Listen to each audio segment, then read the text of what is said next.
नमस्कार। आज हम बात करेंगे नेचर ऑफ हाउसेस के बारे में, हाउसेस के बिहेवियर्स के बारे में। कुंडली में टोटल 12 भाव होते हैं। इनको इनके बिहेवियर्स के बेसिस पे कैटेगराइज किया गया है।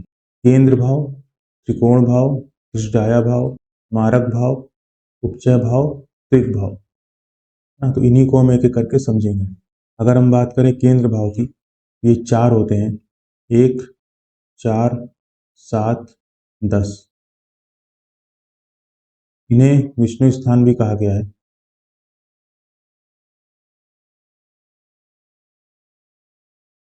1, 4, 7, 10।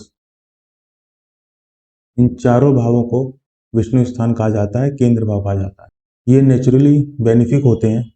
पहला घर हमारा खुद का होता है, स्वयं का होता है, सेल्फ का होता है।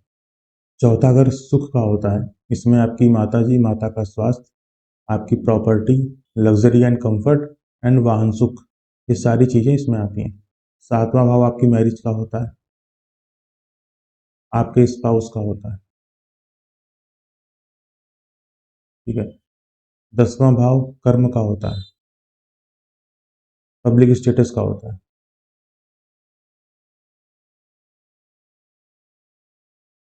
ठीक है। तो इन घरों में अगर शुभ ग्रह बैठे, बेनिफिक प्लैनेट्स बैठे, ये अच्छे रिजल्ट देते हैं। अगर इन्हीं घरों में मेलेफिक प्लैनेट्स, अशुभ ग्रह बैठे, तो ये उतने अच्छे रिजल्ट आपको नहीं देते, उसके विपरीत रिजल्ट दे देते हैं। ये था केंद्र भाव के बारे में। अब बात करते हैं त्रिकोण भावों के बारे में। ये 3 होते हैं, 1, 5, 9। इन्हें लक्ष्मी स्थान भी कहा जाता है।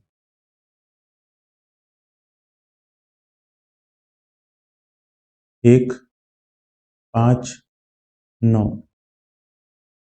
ये त्रिकोण बनाते हैं। पहला घर सेल्फ का होता है, स्वयं का होता है। 5वां घर संतान का होता है, एजुकेशन का भी होता है। 9वां घर धर्म का होता है। इन घरों में यदि शुभ ग्रह, बेनिफिक प्लैनेट्स बैठे हों, तो ये आपको रिजल्ट ज़्यादा अच्छे देते हैं। इसके विपरीत अगर इसमें मेलेफिक प्लैनेट्स बैठे हों, अशुभ ग्रह बैठे हों, तो ये उतने अच्छे रिजल्ट आपको नहीं देते हैं, उसके विपरीत परिणाम देते हैं। ये त्रिकोण भाव के बारे में। अब बात करते हैं त्रिज्याया हाउसेस के बारे में। ये 3 होते हैं, 3, 6, 11। ये संघर्ष के घर होते हैं। यहाँ पे आपको संघर्ष ज़्यादा करना पड़ता है। 3, 6, 11। ये घर आपका पराक्रम का होता है, मेहनत का होता है।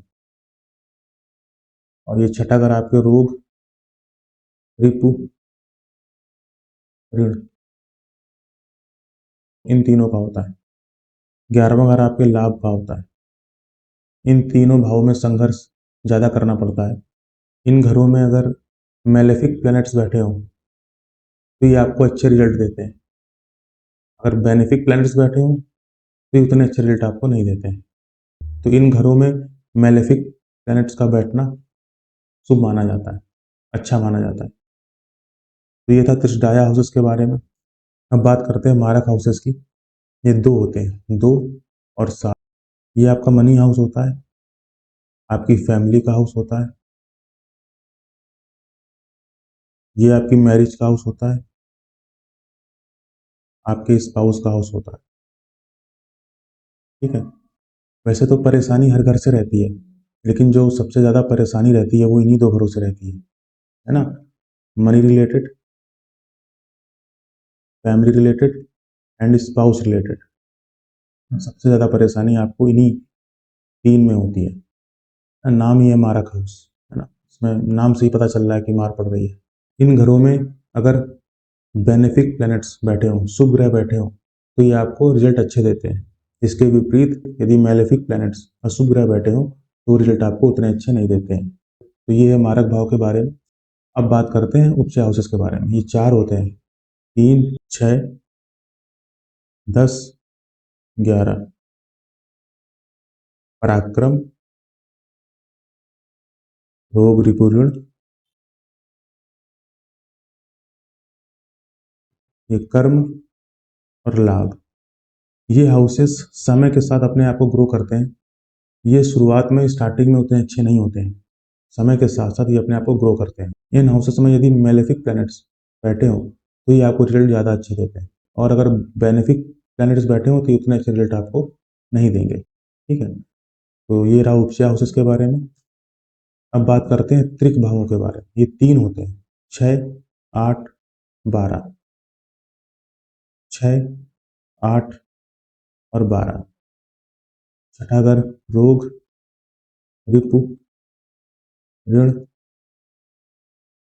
ये आपकी मृत्यु का घर होता है और ये आपके खर्चे का होता है, व्यय। ठीक है, इन घरों को अच्छा नहीं माना गया है। इन घरों में बेनिफिक प्लैनेट्स बैठे या मैलेफिक प्लैनेट्स बैठे, दोनों केस में ये कभी अच्छे रिजल्ट देते हैं और कभी अच्छे रिजल्ट नहीं देते हैं, इसके विपरीत देते हैं। जब हम प्रिडिक्शन करेंगे तो उसमें ये हम डिफ्रेंशिएट कर पाएंगे कि किस हाउस में कौन सा प्लैनेट बैठने पे कैसा रिजल्ट देता है। तो ये था नेचर ऑफ हाउसेस के बारे में, भावों की प्रकृति के बारे में। तो ये एक बेसिक इंट्रो था हाउसेस के नेचर के बारे में, भावों की प्रकृति के बारे में, जिसको जब हम कुंडली में अप्लाई करेंगे तब हम इसको और अच्छे से समझ पाएंगे। आई होप आपको वीडियो समझ में आया होगा, पसंद आया होगा। अगर समझ में आया हो, पसंद आया हो तो वीडियो को लाइक करें, कमेंट करें और अपडेट्स के लिए चैनल को सब्सक्राइब करें। राधे राधे।